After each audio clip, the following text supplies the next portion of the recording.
is so exciting. We are talking about my save the dates and I'm gonna show you guys how I am building them. I do have an update for you guys on wedding dress shopping, but since most people are probably here to see the save the date portion, I'll talk about the wedding dress shopping at the end of this video. I decided to build my own. I just went on TikTok and I just scrolled like save the dates and just looked at a bunch of different options and kind of found things that I liked, and I would kind of cherry pick for what I liked from one person's to another's and all that. But what really stuck with me was doing vellum overlay. I just put a sticky note over the parts that I'd like to keep private for now. So a big question, and I had this question too, what is the difference between what you put in your save the date and what you put in your formal invitations?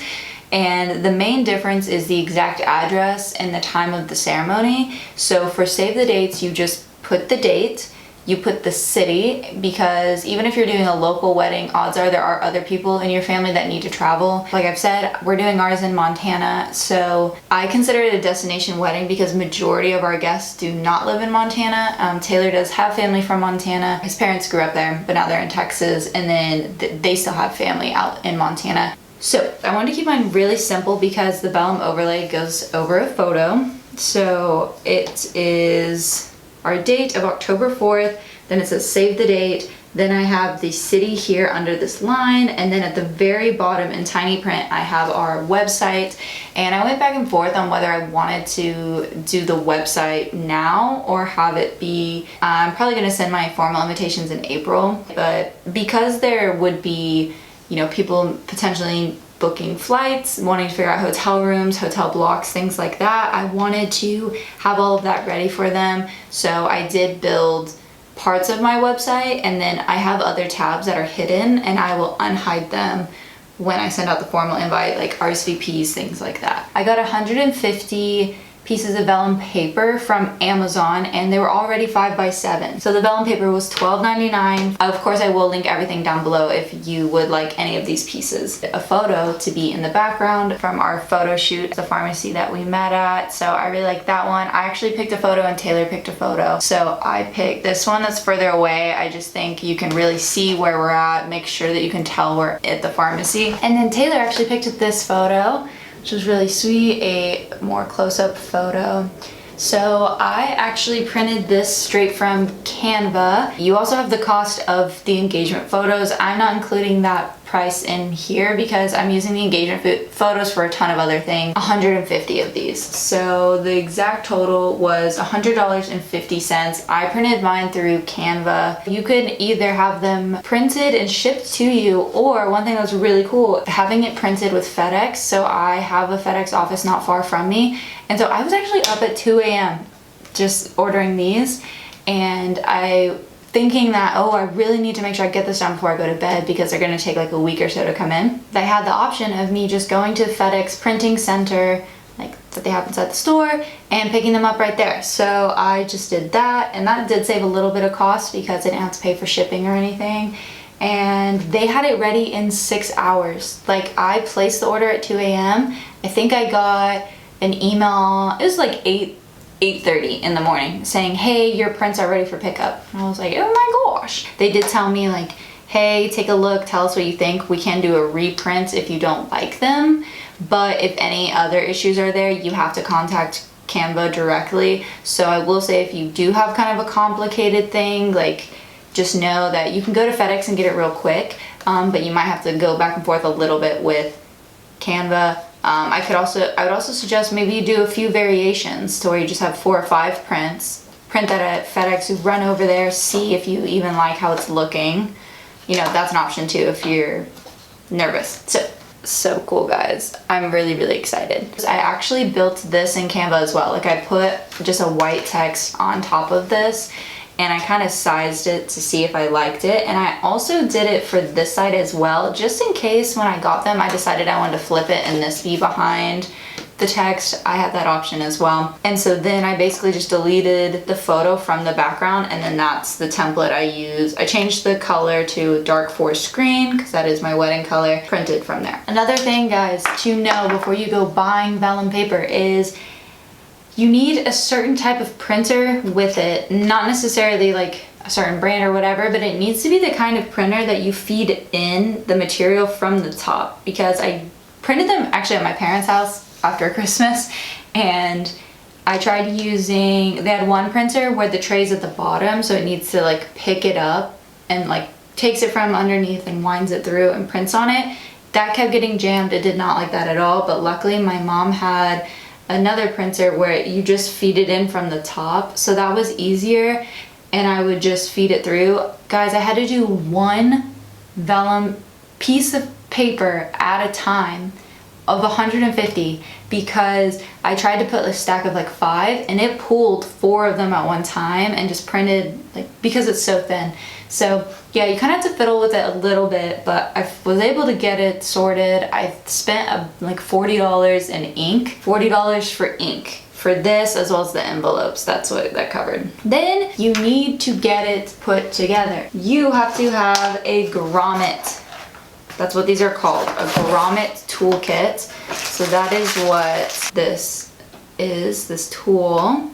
And then these are actually called eyelets, but they are, there's like a front piece, a back piece that goes in, and you push them together.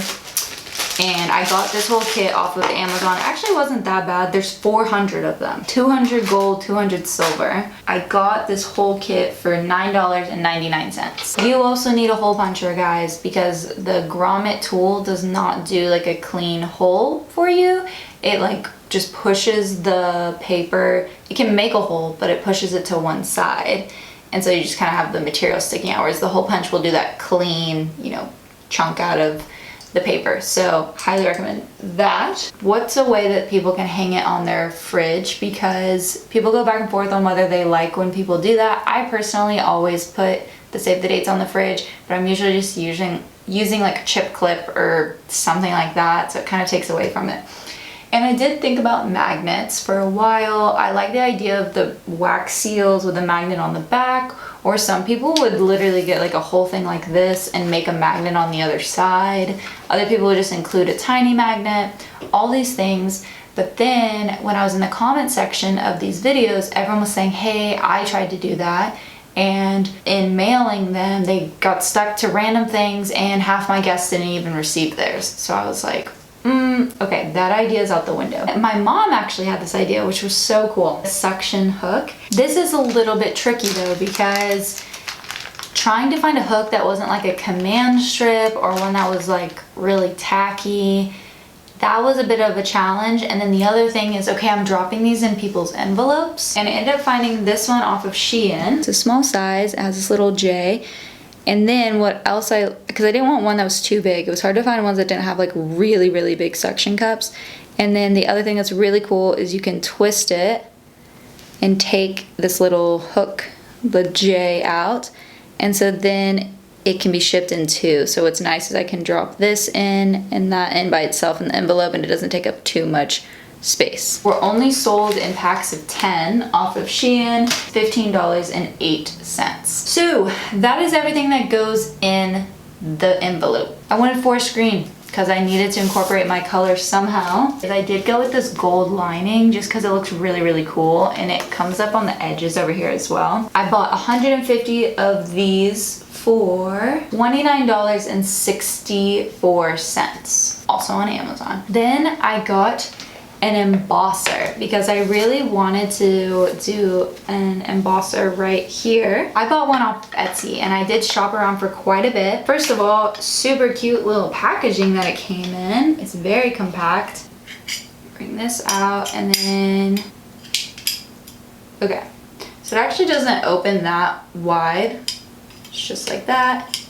And then to undo it, you keep it relaxed and then just pinch in, pull it out, and then you can tug it back in here, and when this top thing comes down, it keeps it from expanding, so nice and snug, and you can put it back in your case. I'll probably just have to show you close up on an envelope because this doesn't open like wide enough for you guys to see, but it's basically a T and then a line and then a G, and then going across the middle, kind of cutting through the letters and the line, says Taylor and Gwyneth. When I originally was just doing T and G, I had first put it as G and then a line and then T, but with my last name being Thomas, I was like, I want it to be very clear that the T is for Taylor, not for Thomas. So switched it around to where the T was first and then the G, and then I saw that I could customize it even more to have our name spelled out across it in cursive. So did that, thought it was really, really cool. And this was, for how unique this is, I felt like I got a pretty good deal on it. It was free shipping with sales tax, all of that. It was $40.45. I will add the person's shop down below, but I just think it's super, super cool. I'll show you guys a close-up in a second of what that looks like. Okay, and the final thing that I bought was wax seals. I really, really like wax seals, but it's very expensive to have them, and it's also very complicated if you make them yourself. So instead I just got pre-made ones with an H because my new last name will start with an H. So I did gold just to match the gold that was already here, and I also want the gold eyelets on the actual invitations just to kind of make all the gold match.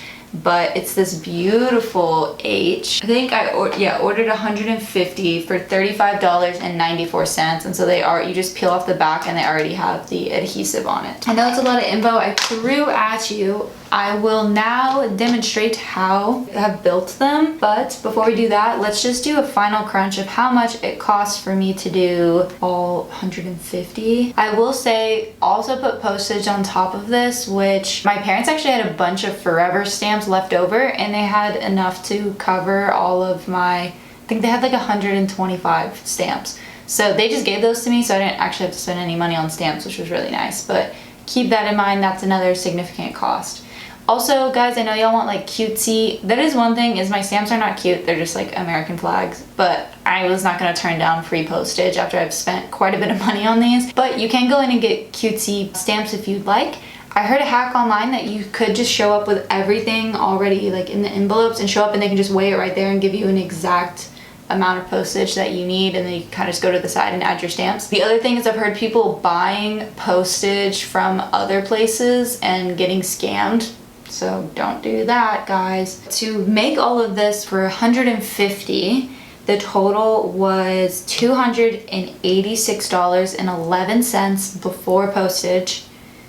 And dividing that by 150, I get the average cost to create one save the date is $1.90 per invite. So I am gonna zoom in for you guys so you can kind of see me working here, and I'll just kind of show you all the process of me making them. I'm really excited. Step one would be finding the halfway point so I can have my little grommet 2.5 inches. If you have a ruler, go for it. I was too lazy to track one down. And I'm just drawing a little line. Let's do a check on the other side.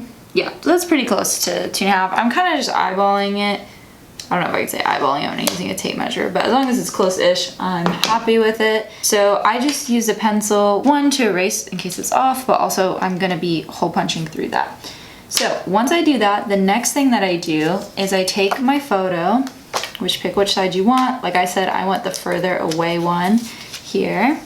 And this might be a little tricky since I have these sticky notes, but I line it up, take a little like chip bag clip, little clip from the kitchen, try to get one that's strong enough to keep everything aligned, but not so strong that it's gonna bend the material. So I just go in and clip it right below the date, and then take the hole puncher. Now this is tricky, is I don't want it so low that it's hard to get on the hook, like there's too much material above, but I also don't want it so high that it's getting very close to the edge, because the grommets are actually pretty wide, like they have a trim to them. So I'm just gonna go right there, should be good. Next is the little grommet kit. So I am going with gold, like I said, to match. So you have two pieces, the front, you have these little back pieces. I highly recommend you test this on just a random piece of paper first. Make sure you have a few to spare. Like I said, this kit that I got has 200 gold and 200 silver. So also another thing to keep in mind is pay attention when you purchase what the sizing is of this, and try to make your hole puncher align. So for example, this is 1/4 inch which is pretty standard, and a standard hole punch is 1/4 inch. So if you just want to avoid getting a complicated size to where, you know, it gets more expensive, just go with a 1/4 inch for both. The big thing for me was making sure the hooks were the right size to fit through there. That was one of my concerns because it was kind of hard to figure out the dimensions for this, but it was fine. You just put this through. It's a snug fit, so just be careful. Push that all the way down, then I flip it over. And then, you know, just double check, because this is the point of no return, is when you're about to clamp it down. So make sure you have this the correct way, not flip backwards, you have the right photo. Because once you cinch these, you can't really undo them unless there's some special tool that I don't know about or own. So then this sticks out, which when I first saw it, I was like, ew, ugly. This will bend it in, it curls it in. So, like I said, this is flipped over right now. I find doing it flipped this way is easier because of the smaller piece. I find having that right side up is good. So on this tool, there's this part the side that has it poking out. That's the side you want on the back, like with the smaller piece, that's gonna curl this in. The other reason why I say to test this out with paper is if you do a full crunch down and squeeze, this will not budge, which I want my pictures to be able to slide a little bit to the side. So it's kind of takes a few to get used to the amount of pressure and how much to squeeze, but for me, I shouldn't do a full push down. So, and sometimes for me, I have to push it down a little, go back, push a little more. So let's see how it's doing. Oh, and that is pretty perfect.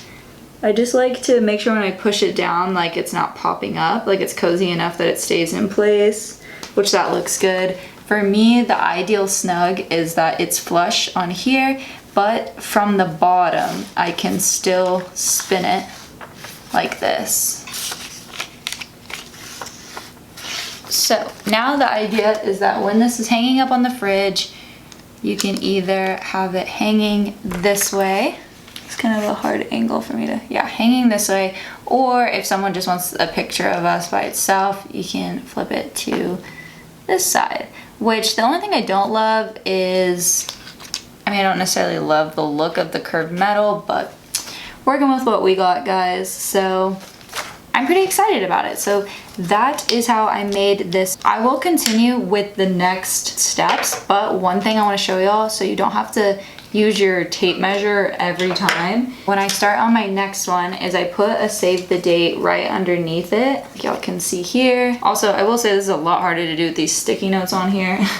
When you don't have those, there's not as much, it's not very top heavy. So I clip on it, and then I just take the pencil and I go right in the center of the eyelet that we just put down, and I just do a little circle. And then the next time I start hole punching, I already have the pencil down, I just hole punch there. I do this method about 5 to 10 times, and every once in a while I'll just come in with here and just do a little gut check to make sure I'm not like slowly shifting one way or the other. And most of the time I've still been right on track with that 2.5 mark. So yeah, once though, it makes it so much easier, like you can fly through creating these. So just wanted to show you guys that part real quick, a little hack. Just wanted to show you guys that, but for the sake of this, we will just use a blank envelope. After these have been run through and have the print all on them, what I will do is go in and use the embosser. Taylor was actually doing a way better job on the embosser, so I actually had him do them for all the ones we're sending to guests, because he was able to push it down without it wrinkling on the sides, and like I wasn't pushing them down hard enough, so I wasn't seeing it as detailed. Yeah, that one's okay. His were better though, got to admit. Show you guys a close-up. I don't know if the light's gonna catch it well. You drop, I put the little suction thing here, and then I just push it down a little bit with my finger and drop in the J. I will say it doesn't lay totally flat, which I know is gonna bother some people, but guys, I'm just working with it. I'd rather them have a cool way to hang it up than have a flat envelope. So figuring out what part you care about the most is key. All right, and then the final step. So peel it off. It's actually not very sticky. Push it here, and then I just push pretty hard. I just push on it for a little bit, and then I know this is a little extra, but actually, since this has a heavy weight to it, I just rest the measuring tape on it. I usually will start working on packing another one at this time, let it sit for a few minutes or for like 20 seconds, and then it's good to go. Usually I do a little test of like, not aggressively, but just kind of trying to pick at the edge just to make sure if something hit it in the mail, it would be good. But yeah, that is the finished product, and you guys already know what's inside when people open it. So alright guys, so now that y'all know how I assemble them, imagine me doing that with Taylor's help 150 times, and I hope y'all enjoyed. Now if you want to hear an update about my wedding dress, I will cut to that right now. The other big thing that has happened since I last talked to you guys is I picked my wedding dress. I had in mind the kind of style that I wanted, or at least I found the style that I wanted pretty quick. And so then I just started, I had that same style and just different variations of it. So a lot of the dresses I tried were similar. So for that reason, I'm not going to post anything about the other, even if it's a dress I didn't pick, because, you know, it's just a little too close to what I ended up going with. So yeah, it was so fun. All of my bridesmaids were there, my mom and Taylor's mom. So it was really, really cool. I will say I ended up buying mine at Terry Costa, and we actually had like a whole ordeal before, a few days before. I had an appointment somewhere, and they said they would only allow up to 6 guests, and I wasn't sure if everyone would be able to make it just because people were having to drive in from out of town, fly in, all that stuff. Side note, I timed it with people being home for the holidays, so no one was just flying in for me. That was the goal, was to make it to where it would align with them already being in the DFW area. Everyone was able to go, which was very, very exciting. And we did pay for this appointment. It was pretty expensive. I will say there are places you can go that are free appointments, or the appointment fee is like $25, $50. This one charged us like $250, and then which they say can go towards your dress if you end up buying a dress from them. And then so we called and we're asking, you know, we know they said 7 or 6 guests was the maximum, but we would have 7, and we had paid for 6, and we just asked like, hey, you know, someone was actually able to come into town, is it okay if we have one more than the appointment? And we even agreed to pay more than we had already paid to allow them in, and they said no, like weren't budging, which, you know, it's each their own. Okay. I know I have a lot of people, and it's not that common for people to do such a big group.